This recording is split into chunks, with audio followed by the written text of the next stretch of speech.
integrate it, add wings to your career. Hello guys, welcome back to our channel integrated wings to your career. ठीक है, हमने deflection of beams start कर लिया था। Deflection of beams हमने पहले कौन सा देखा था? डबल इंटीग्रेशन मेथड देखा था। आज हम उसके एक और एकदम उसके वेरिएशन देखते हैं और एरिया मूवमेंट मेथड पे सीधा कंटिन्यू करते हैं। ओके, तो लेट्स स्टार्ट आवर टॉपिक। ठीक है, देखो पिछली बार अपन ने कौन से बीम देखी थी? सिंपली सपोर्टेड देखी थी, कैंटिलीवर देखी थी और बिल्कुल यूनिफॉर्म इसकी प्रॉपर्टी थी। आज हम एक ऐसा एग्जांपल लेते हैं। ठीक है, देखो ये थोड़ा ऑब्जेक्टिव टाइप के में जरूरी नहीं है ये आए, बट ये क्वेश्चन अच्छा है, इसको हमको करना चाहिए क्योंकि अब पढ़ रहे हैं तो अच्छे से पढ़े ना, है ना।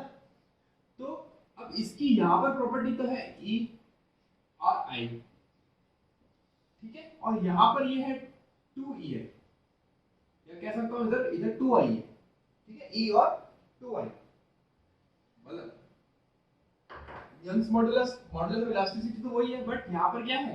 इस वाले पोर्शन में ये L/2 है और ये भी L/2 है। ये क्वेश्चन में गिवन है और यहाँ पर इसकी वैल्यू है 2 है। क्यों? क्योंकि यहाँ पे मोमेंट ऑफ इनर्शिया ज्यादा है इसका, ठीक है, इस बीम का। और यहाँ मैं एक लोड लगा रहा हूँ P।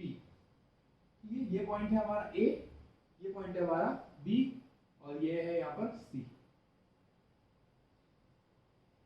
ठीक है, कुछ ये अरेंजमेंट है हमारी बीम का। ऐसा हो सकता है ना भाई, आधी बीम की मोमेंट ऑफ इनर्शिया अलग हो, आधे बीम का मोमेंट ऑफ इनर्शिया अलग हो सकता है। अब मुझे क्या क्या गिवन क्वेश्चन में क्या पूछा है? पहले तो मुझे बताओ कि थीटा सी कितना होगा और डेल्टा वाई सी बोलूं वो कितना होगा और वाई बी कितना होगा। ये सब हमें चीजें कैलकुलेट करनी है। ओके, अब ये चीज हमें कैलकुलेट करनी है। अब उसके लिए मुझे देखो क्या करना पड़ेगा। अब अपन ने ऐसा क्वेश्चन नहीं किया, क्यों? क्योंकि मैंने स्टैंडर्ड केसेस देखे थे कि भाई अगर यहाँ लोड लगाऊं तो इधर मैं फ्री एंड पर कितना आता है मेरे को डिफ्लेक्शन, वो मुझे पता है। अगर यहाँ लोड लगाऊं तो मुझे पता है कितना है, बट अब मुझे लोड यहाँ लगा हुआ है और पूछा क्या है यहाँ सी पर। पहले अपन सी पे चलेंगे, उसके बाद बी पे चलेंगे। वो क्यों चलेंगे वो भी बताता हूँ।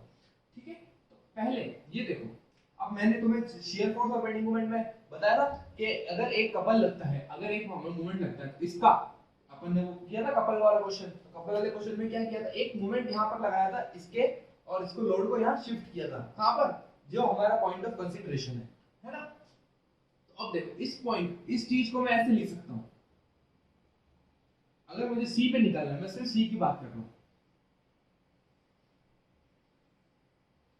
ठीक है, यहाँ पर मैं P मान सकता हूँ और एक P इंटू L/2 का मोमेंट भी सी पे मान सकता हूँ। क्यों? क्योंकि ये लोड लग रहा है यहाँ पे P, इसकी वजह से यहाँ पर तो P तो कांस्टेंट है, P तो हर जगह लग रहा है, तो P प्लस इंटू PL/2 ये अब टोटल फोर्स लग रहा है मेरा C पर। ठीक है, ये पॉइंट था हमारा B, ये पॉइंट था हमारा A। क्लियर? अब बस हमारे को काम की क्या है? बीम, सिर्फ और सिर्फ ये वाली पोर्शन L/2 वाला।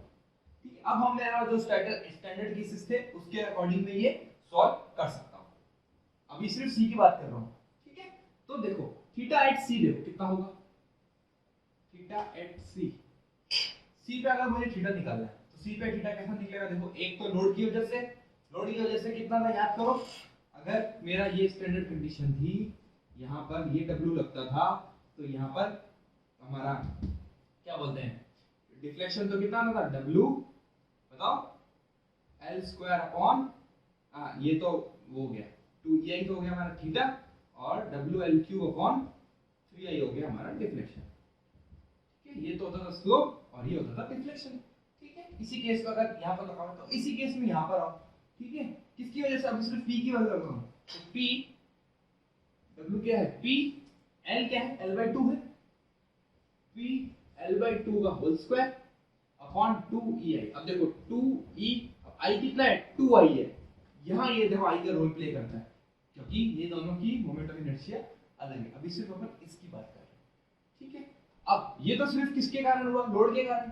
अभी मैंने थोड़े इससे पहले वाले लेक्चर में आपको इसका लिंक भी मिल जाएगा। अगर यहाँ मोमेंट m है तो मैं अगर यहाँ पे थीटा पूछूं तो मैं अगर इधर ये पॉइंट था B, ठीक है, तो मैं अगर यहाँ पे थीटा B बोलूं तो ml अपॉन ei आता था।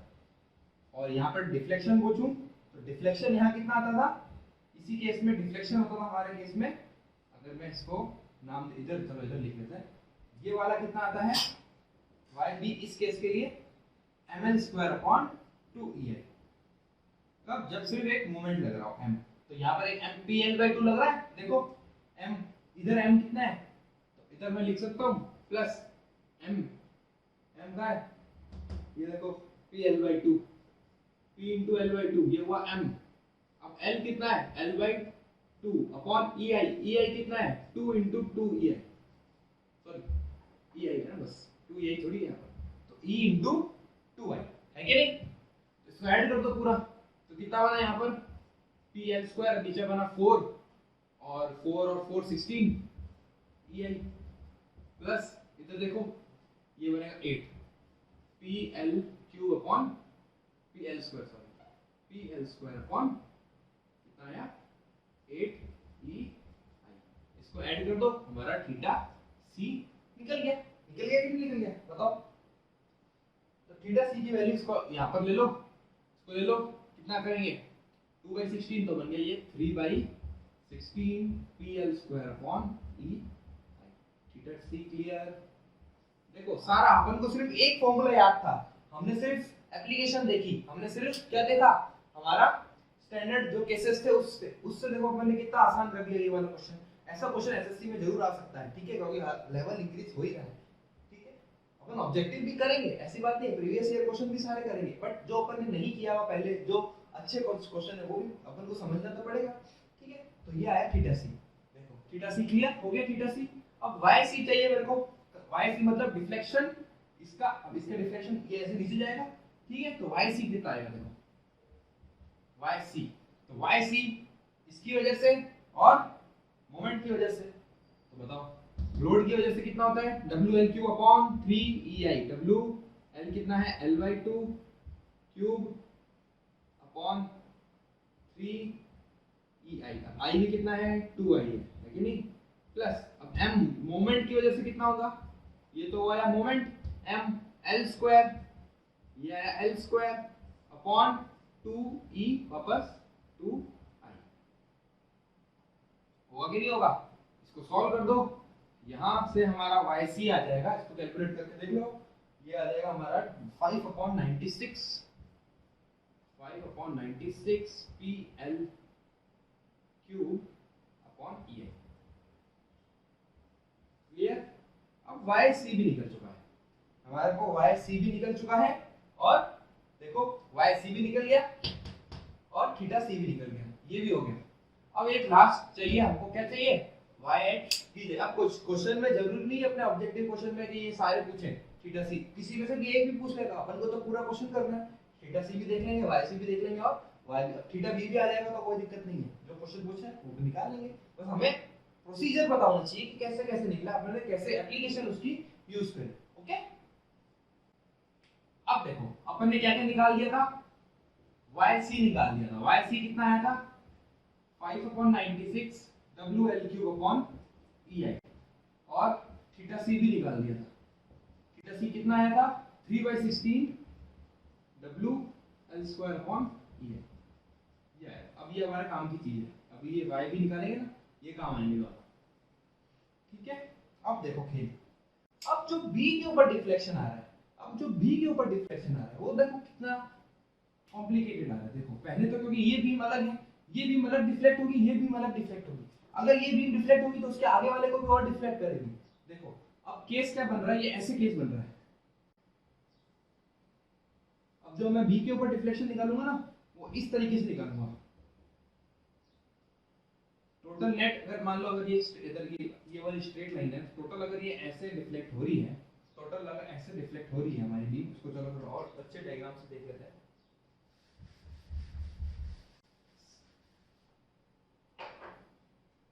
एक सिंगल से बना देता हूं, अगर ये हमारी बीम थी, ये बी था, ये हमारा सी पॉइंट, ठीक है। अब यहाँ पर आए ये, ठीक, अब ये अगर बीम ऐसे डिफ्लेक्ट हो रही है, तो AC के कारण जो डिफ्लेक्शन आएगा, और जो CB के कारण, इस बीम के कारण अलग डिफ्लेक्शन आएगा बी पर, और इस बीम के कारण अलग डिफ्लेक्शन आएगा, तो हम दो टुकड़ों में कैलकुलेट करेंगे।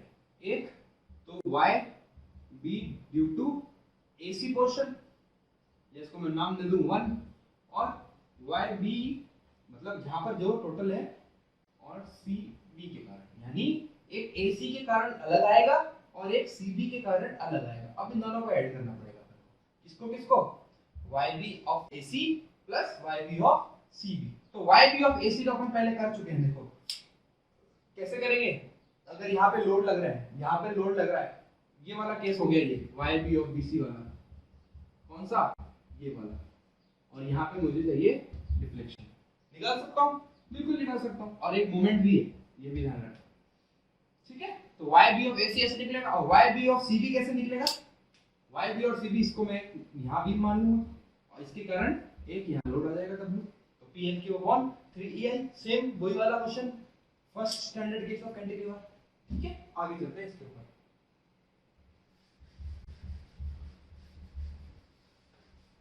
तो देखो मैंने क्या तो बोला, मैंने बोला जो ये अपना YB है, YB तो एक YB ड्यू टू AC है प्लस YB है ड्यू टू BC है, ठीक है। तो अब ड्यू टू AC देखो, ड्यू टू AC कैसे निकलेगा, ड्यू टू AC अपन ने यहाँ पर किया था, अब ड्यू टू AC वाला मैं यहाँ डायग्राम बना रहा हूँ, ऐसे ये था यूं और फिर आगे स्ट्रेट लाइन, ठीक है दीदी, ये देखो। तो अब YB इसको यहाँ पर C लगा दो, ठीक है, ये मैं YB निकाल रहा हूँ। अब YB ड्यू टू AC खुद, अब ये वाला ड्यू टू AC वापस दो तरीके से निकलेगा, YC plus theta into L/2, है कि नहीं, थीटा इंटू L/2, ये थीटा C, ये जस्ट अपन ने पहले क्वेश्चन किया था, ठीक है, जब लोड यहाँ लग रहे थे। तो बताओ YC कितना है, टोटल 5/96 WL³ अपॉन 3, यही है बस 96 अपॉन यही, प्लस थीटा C कितना था, 3/16 WL² upon EI into L/2। तो ये हमारा निकल जाएगा, हमारा YB ड्यू टू AC हमारा आएगा, इसको कैलकुलेट करके देखना, तो YB ड्यू टू AC आ जाएगा 7/48। अब यार ये कैलकुलेशन कर लेना, ठीक है, 7/48 WL³ अपॉन EI, ठीक है। क्या निकाला मैंने, अभी ड्यू टू AC निकाला है, अभी BC वाला बाकी है, तब दोनों को ऐड करूंगा तो YB निकलेगा, ठीक है। तो YB ऑफ BC, अब YB ऑफ BC कैसे निकालूंगा, देखो YB ऑफ BC में देखो मैं ऐसे मानूंगा, मेरा जो कैंटिलीवर है ना, एक और यहाँ पे मान लूंगा कैंटिलीवर, क्योंकि अब सिर्फ मेरे को इस बीम का कारण देखना है, अब सिर्फ ये वाला डिफ्लेक्शन कैसे होगा वो देखना है मेरे को, क्योंकि मैंने ये वाला बीम का ऐड कर चुका हूँ, मैं ये Y निकाल चुका हूँ, तो इसका तो मुझे पता ही है सीधे सीधे कितना होता था, अगर सिर्फ अब ये बीम मान लो PL³ अपॉन 3EI, तो यहाँ पर YB ऑफ BC कितना आ गया, देखो W ऑफ P अब L/2 क्यूब अपॉन 3EI, ठीक है, इसको कैलकुलेट कर लो, तो PL³ 8 चला गया, यहाँ पर आ गया 24 EI, YB ऑफ BC, ठीक है। तो अब इन दोनों को ऐड कर दो, बस इन दोनों को सम कर दो, इन दोनों को सम करने पे हमारा टोटल YB आ जाएगा, टोटल YB हमारा कितना आ रहा है, 3/16 PL³ अपॉन EI, क्लियर। मैंने YBC निकाला, YBAC निकाला, टोटल सम हमारा कितना आ रहा है, 3/16 PL³ अपॉन EI। ये बहुत अच्छा क्वेश्चन है, ठीक है। जो बच्चे एसएससी और एसएससी मेंस की भी अगर साथ में करो तो ये एसएससी मेंस का बहुत अच्छा क्वेश्चन बनता है, ठीक है। अभी हम ऐसा थोड़ी ना चल रहे हैं कि अगर पढ़ रहे हैं तो अच्छे से पढ़ रहे हैं ना, ओके। तो एक अपना एग्जांपल डबल इंटीग्रेशन मेथड अपना पूरा हो चुका है, अब अपन मैकोलेस मेथड पे आते हैं। मैकोलेस मेथड हमारा इसी का ही, मैकोलेस मेथड हमारा इसी का डबल इंटीग्रेशन का ही एक नेक्स्ट स्टेप है बस, ठीक है। अब हम मैकोलेस मेथड करने वाले हैं, ठीक है। मैकोलेस मेथड में जैसे मैंने डबल इंटीग्रेशन में थोड़ा सा इंट्रोडक्शन दिया था,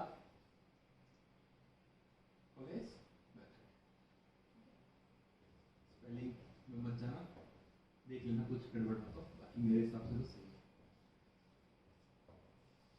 ठीक है, अब देखो मान लो हमारा ऐसा क्वेश्चन है, अगर कुछ इस तरीके का क्वेश्चन है और यहाँ लग रहा है मेरा P, ठीक है, अब मुझे पॉइंट्स पर डिफ्लेक्शन चाहिए, यहाँ पर या यहाँ पर कैसे भी, ठीक है। बस मैं इसका इंट्रोडक्शन दे रहा हूँ ताकि अपने को पता हो कि होता क्या है। डबल इंटीग्रेशन से ही आगे अपन नेक्स्ट स्टेप पे चलते हैं मॉड्यूल्स में, ठीक है। तो अब देखो अगर इस पोर्शन में देखूं तो यहाँ पर इधर तो आता है रिएक्शन, इसका कैलकुलेट करके देख लेना 3p/2 ऊपर की साइड और इधर आता है p/2 नीचे की साइड, ठीक है। अगर ये लेंथ कितनी होती है l होती है और ये होती है l/2 होती है, ठीक है। इसको मान लो, इसको 2a मान लो, चाहे इसको a ले लो, कोई फर्क नहीं पड़ता, ठीक है। ये पॉइंट था हमारा b, ये पॉइंट था हमारा a, ये पॉइंट था हमारा c। तो अब देखो इस पोर्शन में देखो, इस पोर्शन में देखूं, इस पोर्शन में देखूं तो यहाँ पर मोमेंट की, अब देखो ei d2y/dx² -m, ये इक्वेशन से हम सॉल्व करते हैं ना। अब यहाँ इस पोर्शन में तो p/2 x सीधे आ रहा है मोमेंट, पर इसके आगे चला गया तो मेरे यहाँ की मोमेंट की इक्वेशन चेंज हो गई, तो ब्रेक हो गया। मतलब जब बेंडिंग मोमेंट की एक ही अपन बीम में कैलकुलेट कर रहे हैं और अलग-अलग मतलब स्पान में अलग-अलग बेंडिंग मोमेंट आ रहा है, तो हम ये मैक्सवेल मेथड यूज करते हैं। क्यों? क्योंकि अगर हम एक साथ इंटीग्रेट कर नहीं सकते पूरी बीम में अपन, अब यहाँ पर इधर से चल रहा हूँ तो जैसे जैसे x 2a से बड़ा हो जाएगा, x 2a से बड़ा हो गया तो बेंडिंग मोमेंट की वैल्यू चेंज हो गई ना, ठीक है। तो अब क्या करते हैं, चीज तो वही करेंगे अपन, ei d2y/dx² -m, चीज तो वही करेंगे अपन, बट अब यहाँ क्या करेंगे, अलग-अलग स्पान में तोड़ देंगे बेंडिंग मोमेंट और हमारा जो है पूरा एक ही बीम का एक ही आएगा, ठीक है, एक ही मोमेंट में अपन आ जाएगा। तो ei d2y/dx², अब यहाँ देखो क्या हुआ, माइनस ये देखो p/2 इंटू x, x यहाँ से ले रहा हूँ तो यहाँ p/2 इंटू x कैसे आ रहा है, यहाँ p/2 इंटू x यूं इस डायरेक्शन में आ रहा है। इस डायरेक्शन में कौन सा होता है देखो, अगेन यानी नेगेटिव में आएगा, यानी ये आया माइनस p/2 इंटू x आया, देखो चल गए आगे। अब यहाँ देखो, अब इसके आगे देखो BC तक, अब ये तो A से लेके B तक तो यही रही, अब BC में देखो, BC में कितना आएगा, ये तो रहेगा ही रहेगा, plus 3p/2 into x minus 2a, इस तरह से 3p/2 into x minus 2a, ये मेरा पूरा मोमेंट है। अब देखो अगर मैं बोलता कि x की वैल्यू 2a से बड़ी है तो ये पूरी इक्वेशन आ रही है, अगर x की वैल्यू 2a से कम है तो क्या ये वाली टर्म आएगी, बिल्कुल ये वाली टर्म हम लेंगे ही नहीं। इसीलिए ये मैक्सवेल मेथड में क्या होता है कि अपन पूरी ले लेते हैं और जितना काम का है, अगर a से b के बीच में पूछे तो ये टर्म लेंगे ही नहीं, b से आगे पूछे तो ये वाली पूरी टर्म लेंगे, ठीक है। तो इसको आगे ओपन कर दो, इसको ओपन कर देंगे तो px/2 minus 3p/2 x minus 2a आ जाएगा, ठीक है। अब इंटीग्रेट करना है और क्या करना है, अगर एक बार इंटीग्रेट किया तो ei थीटा ये कितना आया देखो, px इधर था x तो इधर आया x²/4, अब प्लस c1 है ना, सिर्फ इसी में करूंगा, ठीक है। और इसका integration minus 3p/2 x minus 2a का होल स्क्वायर डिवाइडेड बाय एक और 2, ठीक है। तो अब देखो थीटा अगर पूछे a पर यानी x की वैल्यू 0, तो x की वैल्यू 0 पे मैं ये टर्म लूंगा ही नहीं, सिर्फ और सिर्फ ये वाला ही टर्म लूंगा, यही हमारा मेथड है, क्योंकि ये नेगेटिव में नहीं आएगा, ये सीधा 0, x माइनस 2a वाला टर्म ही नहीं आएगा। आगे एक बार और इंटीग्रेट कर दो, ei ये बनेगा px³ plus c1x plus c2 और यहाँ आ जाएगा माइनस का 3p ये बना 4 और 12 x माइनस 2a का होल क्यूब, बस ठीक है।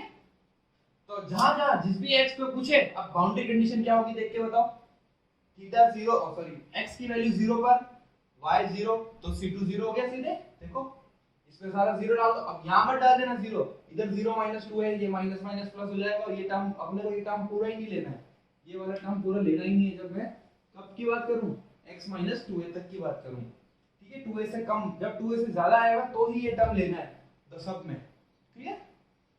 बस यही है मैक्सवेल्स मेथड और कुछ नहीं है, बस इसके इसके आगे इंटीग्रेट कर देना और कुछ नहीं है। ठीक है, अगर x की वैल्यू 2a बोलूं, 2a में भी y 0 आ रहा है, अब 2a पे ये वाला टर्म आएगा, अब यहाँ 2a डला और c1 की वैल्यू कैलकुलेट कर देना सीधे सीधे। क्लियर? तो हमारा ये क्वेश्चन मैक्यूलस मेथड का बस इतना सा है भाई, थोड़ा सा दिमाग में होना चाहिए कि ऐसे सॉल्व करते हैं बस, और कुछ नहीं। ऑब्जेक्टिव पर्पस से ये वाला क्वेश्चन आएगा नहीं, ये क्या पता उसमें आ जाए, मैच द फॉलोइंग में आ जाए। तो डबल इंटीग्रेशन का या डिफ्लेक्शन का ही एक मेथड है मैक्यूलस मेथड, बस इतना पता होना चाहिए। क्लियर? अब नेक्स्ट अपन चलते हैं। ओके, अब नेक्स्ट चलते हैं हमारा एरिया मोमेंट मेथड या मोमेंट एरिया मेथड, उसको मोर्स मेथड भी बोलते हैं। बहुत अच्छा मेथड है ये moment area method. Second method है हमारा डिफ्लेक्शन कैलकुलेट करने का, मोमेंट एरिया मेथड। बहुत बहुत बच्चों पे इस मेथड पे कंफ्यूजन होता है, पता नहीं कुछ भी कर लेते हैं, माइनस साइन प्लस साइन पता ही नहीं चलता है, साइन कन्वेंशन बिल्कुल गड़बड़ करके आ जाएंगे। ठीक है, एक बार एकदम अच्छे से अपन पढ़ते हैं, चलो आ जाओ। ठीक है, सबसे पहले इसकी कुछ बेसिक चीजें होती हैं, कुछ टर्म्स होते हैं, वो अपन को देखने पड़ते हैं। ठीक है, एक जनरल डायग्राम बना रहा हूं मैं, ये है हमारी बीम, सिंपली सपोर्टेड है, सिंपली सपोर्टेड बीम ऐसी होती है, और ये डिफ्लेक्टेड कर्व बनाया है मैंने, कंफ्यूज मत होना। और ये बना रहा हूं मैं एक टेंजेंट, ये एक टेंजेंट बना रहा हूं,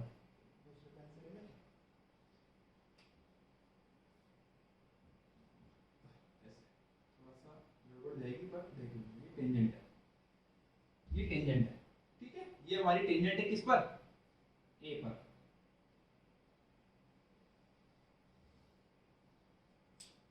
ओके, ये पॉइंट था ए, ये पॉइंट था हमारा बी, ये पॉइंट है कोई जनरल पॉइंट मान लो सी। ठीक है, ये वाला पॉइंट मैं नाम दे रहा हूं C1 और इस पे नाम दे रहा हूं C2। ये वाला जो चीज है ना, ये चीज, ये क्या होगी मेरे को देख के बताओ, डिफ्लेक्शन, समझ में आ ही रहा है। ये वाली चीज होगी C1 से लेके C2 तक, इसको हम डिनोट करते हैं 20। अब ये भी बताने वाला हूं मैं ये क्या चीज, इसको मैं लिखूंगा YAC, इसको मैं लिखूंगा DAC। और ये जो कंप्लीट चीज है यहां से लेके यहां तक, C से लेके C2 तक, इसको मैं कैपिटल DAC से डिनोट करता हूं। ये चीजें बहुत इंपॉर्टेंट है, फिर बताना। ये है हमारा थीटा, ये क्या है, टेंजेंट है, ये टेंजेंट है किस पर, एट ए, टेंजेंट एट ए। ये क्या है हमारा, इलास्टिक कर्व है, ये क्या है, इलास्टिक कर्व। देखो मैंने तीन चीजें लिखी हैं, तीन चीजें लिखी हैं, एक लिखी है YAC, एक लिखी है मैंने स्मॉल DAC, और एक लिखी है कैपिटल DAC।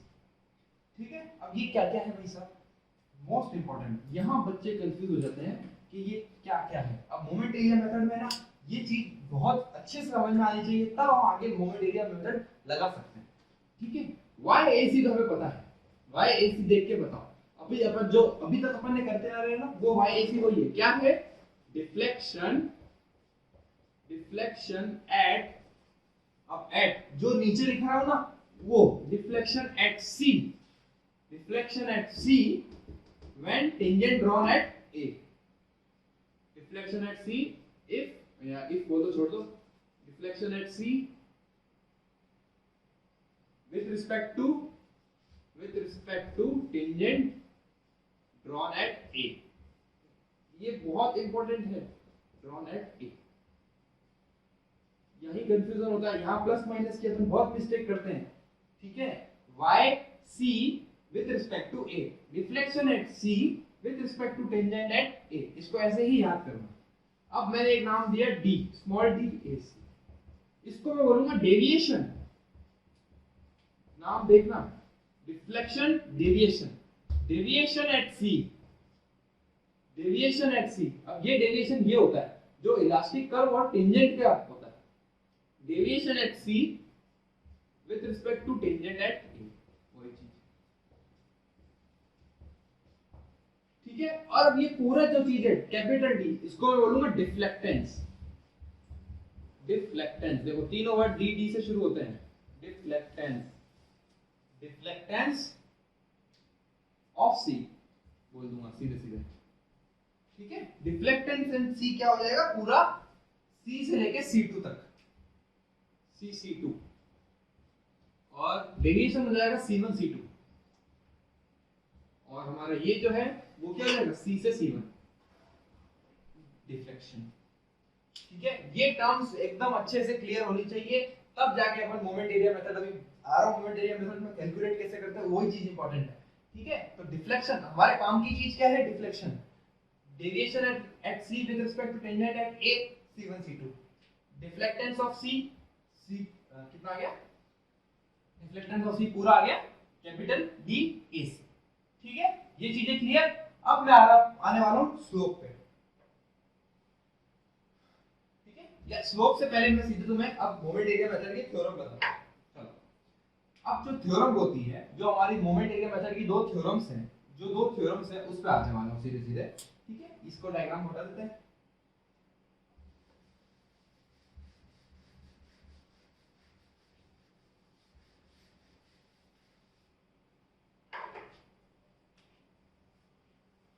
अब कोई अगर एक जनरल फिगर है, ये मेरा सिंपली सपोर्टेड है, ये मैंने अब मेरा एक पॉइंट है यहाँ A और यहाँ पॉइंट है B, तो मैं अगर A पे टेंजेंट खींचूं और अगर B पे टेंजेंट खींचूं, मुझे पॉइंट चाहिए थीटा, ये इधर थीटा A होगा, यहाँ थीटा B होगा, slope eight point A, slope eight point C। तो मेरे को बताओ ये वाली कौन सी कर्व है, यहाँ से इधर तक, और ये वाली है इधर, तो इन दोनों का डिफरेंस मैं कहलाऊंगा ये वाला जो कर्व है। अब हमें थ्योरम में ना ये वाला काम आता है, इसको मैं बोलूंगा अगर मैं यहाँ से यूं जा रहा हूं, ठीक है, थीटा A B, ठीक है, theta A with respect to B। ठीक है, तो फर्स्ट थ्योरम को बोलता हूं मैं, इसकी जो फर्स्ट थ्योरम है, दो थ्योरम्स में हमारा पार्ट है ये moment area method. First theorem है जो इन दोनों का डिफरेंस होता है ना, स्लोप का difference between the two points, क्या बोल रहा हूं, difference of slope between the two points, वो क्या देता है, एरिया अंडर, इसको मैं नाम दे सकता हूं theta B minus theta A, ये हो जाएगा area under negative of m upon EI diagram between these two points.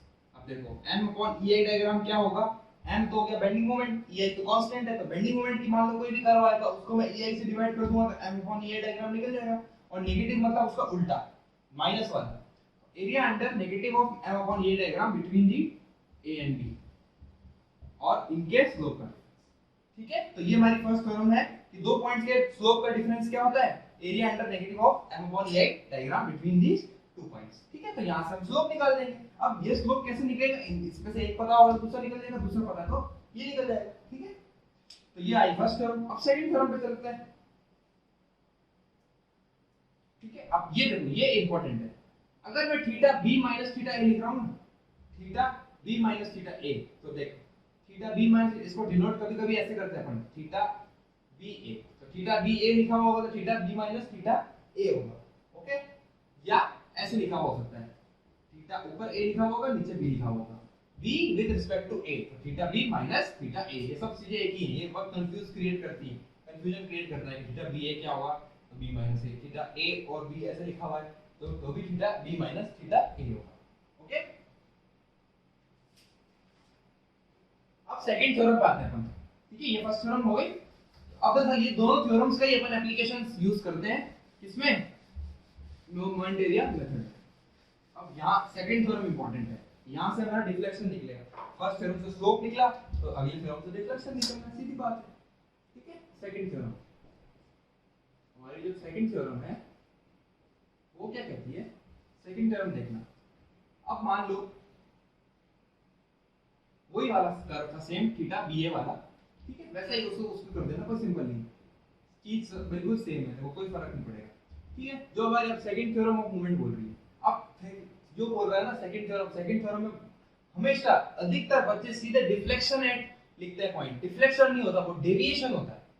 ठीक है, मैं यहाँ D से डिनोट कर रहा हूँ, DAC। ठीक है, जो डेविएशन होता है ना, हम डेविएशन को निकालते हैं स्लोप इससे, मोमेंट एरिया वजह से, कभी भी डिफ्लेक्शन डायरेक्टली कैलकुलेट नहीं होता है। ठीक है, बहुत हमेशा बच्चे गड़बड़ करते हैं कि सीधा YAC को लिखते हैं सेकंड थ्योरम में, नहीं, डिफ्लेक्शन सीधे नहीं निकलता है, डेविएशन निकलता है, डेविएशन की हेल्प से अपन क्या निकालते हैं, डिफ्लेक्शन निकालते हैं। ठीक है, तो deviation deviation at C,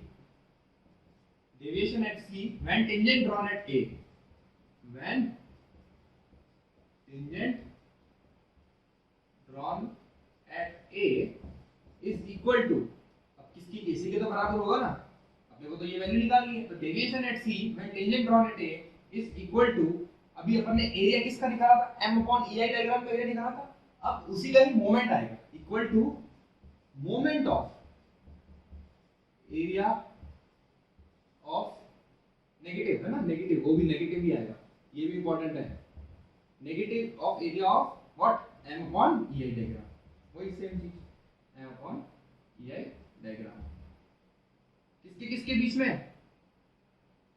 A और C के, बिटवीन वही A एंड C। अब मोमेंट कैसे निकलेंगे, देखो मान लो एग्जांपल ले लेते हैं इसका, मान लो अगर ऐसे गिवन है, ठीक है, अपने को ये एक बेंडिंग मोमेंट डायग्राम गिवन है, ये किसका होगा बताओ, सिंपली सेपरेटेड बीम का होता है ना, तो ये WL/4 होता है, अभी अपन एग्जांपल करेंगे तो एकदम क्लियर हो जाएगा, मैं बता रहा हूँ, ये अब मोमेंट क्या होता है, मोमेंट के लिए तो अपने को एक वो चाहिए ना, अपन ने जैसे अपन ने BMP में निकाला था, एक x बार चाहिए, ठीक है, तो x बार, अब मैं अगर C से ले रहा हूँ, C से x बार लूंगा ना, अब C मुझे डेरिवेशन किस पे चाहिए, C पे, तो मेरे को बस C से चाहिए होगा, यहाँ गड़बड़ हो जाती है, फिर क्या ले लेंगे कि deviation at A and C से ले लेंगे, पर x बार यहाँ से ले लेंगे, ठीक है, इसको मैं अगर मैथमेटिकल फॉर्म में लिखूं,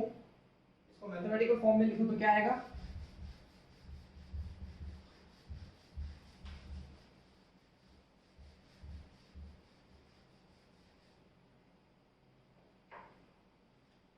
मैथमेटिकल फॉर्म में लिखो तो कितना हो जाएगा, DAV माइनस समेशन, देखो समेशन कहां से कहां तक लगेगा, B से A तक m upon EI diagram into x बार, ये वाले x बार की बात कर रहा हूं, ठीक है, ये जो x बार है ना, वो x बार कहां से कहां तक होगा, जहां से मैं ले रहा हूं, जिस पर डेविएशन निकाल रहा हूं, B पे डेविएशन निकाल रहा हूं, तो B से A की तरफ जाना है, ठीक है, अभी क्वेश्चन में आएगा, गड़बड़ मत करना, तो ये हो गया हमारा सेकंड थ्योरम का मैथमेटिकल फॉर्म, और फर्स्ट का कितना हो जाएगा, इसको ऐसे लिख दो, क्या फर्क पड़ता है, वही है बस, ये से ये फर्स्ट थ्योरम क्लियर।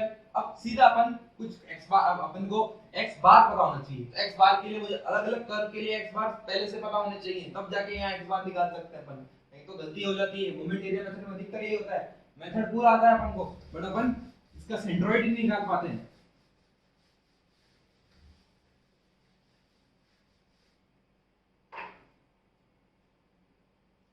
ठीक है, तो अब मैं कुछ कर्व्स बना रहा हूं यहाँ पर, मैं कुछ यहाँ पे कर्व्स बनाऊंगा जिसके बेंडिंग मोमेंट डायग्राम अगर ऐसा आएंगे तो x बार कितना आएगा वो अपन को पता होना चाहिए, उसके बाद अपन मोमेंट एरिया पर अप्लाई कर सकते हैं, ओके,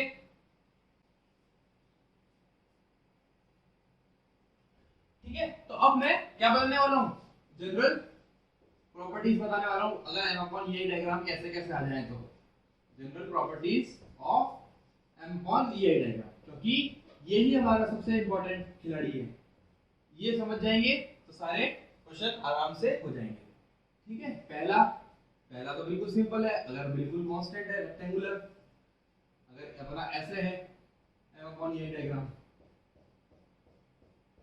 तो कितना आएगा बताओ, ये अगर हाइट h है और ये अगर लेंथ b है, इसका एरिया पता होना चाहिए, एरिया कितना होगा b into h, और x बार कितना होगा, अब x बार कहीं से भी ले लो, b/2 ही आएगा, ठीक है, b/2, ओके, नेक्स्ट ट्रायंगुलर हो तो, अगर ट्रायंगुलर है तो ट्रायंगल, अगर m upon EI diagram triangular है, ठीक है, ये b है, ये h है, और x बार में यहां से ले रहा हूं,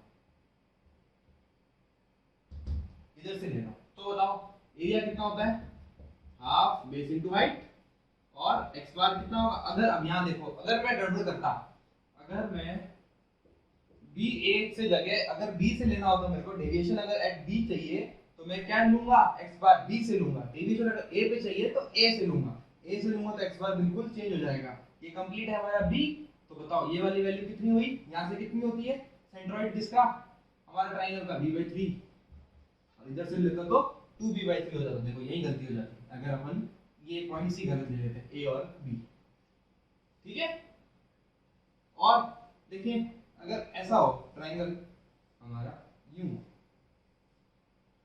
ठीक है, ये लेंथ तो पूरी बी है, ये लेंथ तो पूरी बी है, और ये है हमारी सी, 3 है हमारी सी। ठीक है, ये याद होने चाहिए अपन को बिल्कुल एग्जैक्ट। इसका एरिया तो वापस ये हाइट h, इसका एरिया तो वापस हाफ बेस इनटू हाइट होता है। और अब x बार, अब x बार का फिर देखो रोल है, मैं किधर से लूं? ठीक है, ये फिक्स्ड है, ये अपने को बिल्कुल एग्जैक्ट याद होने चाहिए। अब x बार मैं यहां से ले रहा हूं, इधर से। ठीक है, x बार होता है 1/3 ऑफ b प्लस c, ये पूरी b, ये c, तो 1/3 ऑफ b प्लस c। ठीक है, नेक्स्ट चलते हैं। अब देखो अपन ने रेक्टेंगुलर देख लिया, ट्रायंगुलर देख लिया, ट्रायंगुलर का दूसरा पार्ट भी देख लिया, अब बचा क्या? पैराबोलिक और क्यूबिक। ठीक है, तो पैराबोलिक में भी अब देखो दो तरीके से होता है पैराबोला, एक तो हमारा ऐसे होता है और अगला हमारा यूं होता है। डीएमडी पे अपन ने खास कर देखा था कि कब नीचे जाता है और कब ऊपर की साइड जाता है ना। तो इसका इक्वेशन तो मान लो y = kx² है, इसको मान लो y = कुछ भी k और l - x²। ठीक है, कोई भी जनरल इक्वेशन है, k और l सब कांस्टेंट है। ठीक है, ये है हमारी b और ये भी है हमारा b, ये है h और ये भी है h। क्लियर? अब यहाँ पे x की पावर n कुछ भी हो सकता है और यहाँ पे भी x की पावर n कुछ भी हो सकता है। क्यूबिक अगर ऐसे जा रही है माइनस में x तो भी, और अगर x³ अगर यूं जा रहा है तो भी यूं। ठीक है, देखो तो अब इसका एरिया और इनका कितना होगा? ये एरिया और ये x बार, इसका एरिया और इसका x बार। ठीक है, इसका एरिया और इसका x बार होता है हमारा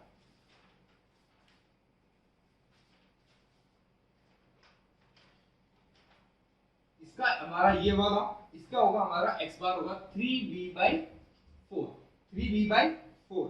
और यहाँ पर अगर मैं जनरल वैल्यू लेता हूँ, जनरल मतलब x की पावर n, तो वैल्यू आ जाएगी हमारे पास, b टाइम्स n + 1/n + 2। और अगर एरिया की बात करूं तो एरिया हो जाएगा 1/3 बेस इनटू हाइट।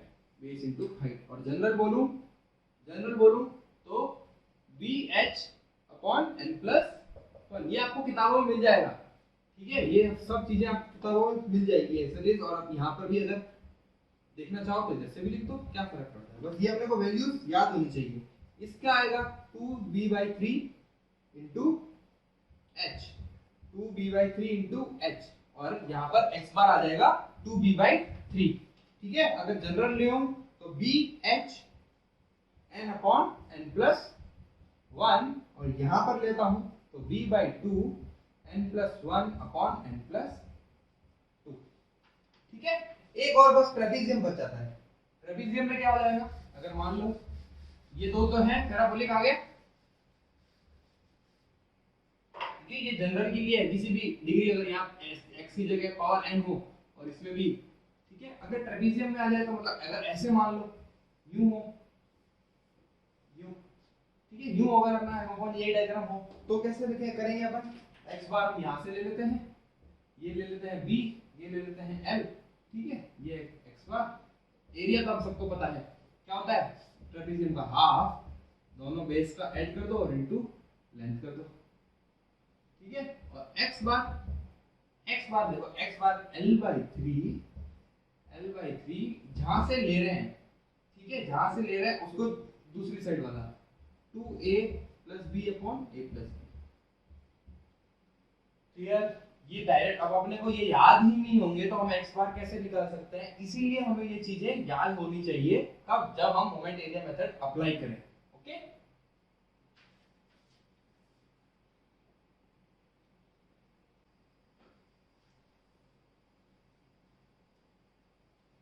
ओके, अब हम सीधा एग्जांपल सॉल्व करते हैं किसके ऊपर? मोमेंट एरिया मेथड पर। ठीक है, सिंपल, एक बहुत ही सबसे आसान, देखो कितना आसान लगेगा।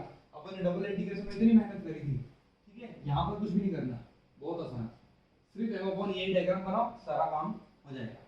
ये है a। अब यहाँ देखो, ये कर्व ऐसे जाएगा, ठीक है, ये था बी, था क्या ना। अब टेंजेंट, अब देखो ए पे टेंजेंट है ना, यही वाली लाइन है। अब यहाँ पर अलग से वो टेंजेंट नहीं बनानी मेरे को, क्योंकि यहाँ ये देखो स्लोप जीरो ही होता है यहाँ पर, थीटा ए जीरो ही है, ठीक है। तो यहाँ पर ये टेंजेंट इसके ऊपर, इस कर्व के ऊपर टेंजेंट यही है, ए बी वाली लाइन, ठीक है। और अगर यहाँ खींचू तो ये बन जाएगा हमारा, ठीक है। थीटा बी भी चाहिए अपने को और वाई बी भी चाहिए। तो कैसा करेंगे, सबसे पहले इसका shear force bending moment diagram कैसे बनता था, देखो पूरा का पूरा नीचे बनेगा W, ये वाली लेंथ कितनी आएगी W into L, अगर ये लेंथ L है तो, ठीक है। पूरा बेंडिंग मोमेंट नेगेटिव में बनेगा। अब ये कौन सा कर्व है, BMD है, या M डायग्राम बोल सकता हूं। तो M अपॉन EI डायग्राम कौन सा होगा, और sorry minus of M upon EI diagram चाहिए अपन को, ये ध्यान रखना।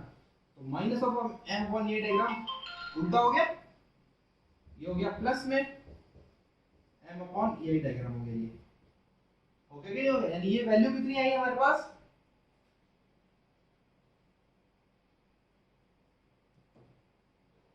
ये वैल्यू कितनी आई हमारे पास, W L अपॉन EI, आई के नहीं आई, ये वाला पार्ट, ये कोऑर्डिनेट और ये लेंथ, तो L पता ही अपन को, पता है कि नहीं पता है। तो बताओ अब अपन को क्या चाहिए, थीटा बी चाहिए। पहले थीटा बी के लिए मुझे क्या करना पड़ेगा कि theta B minus theta A minus of M upon EI का डायग्राम का एरिया। तो इसका एरिया कितना है, सीधा देख के बताओ, हाफ W L अपॉन EI मल्टीप्लाई बाई L, ये length, half is into height. अब देखो ये ट्रायंगुलर, हाँ ट्रायंगुलर से अगर अपने को ये नहीं पता होता इसका एरिया और इसका x बार कितना होता है तो कैसे काम चलता, ठीक है।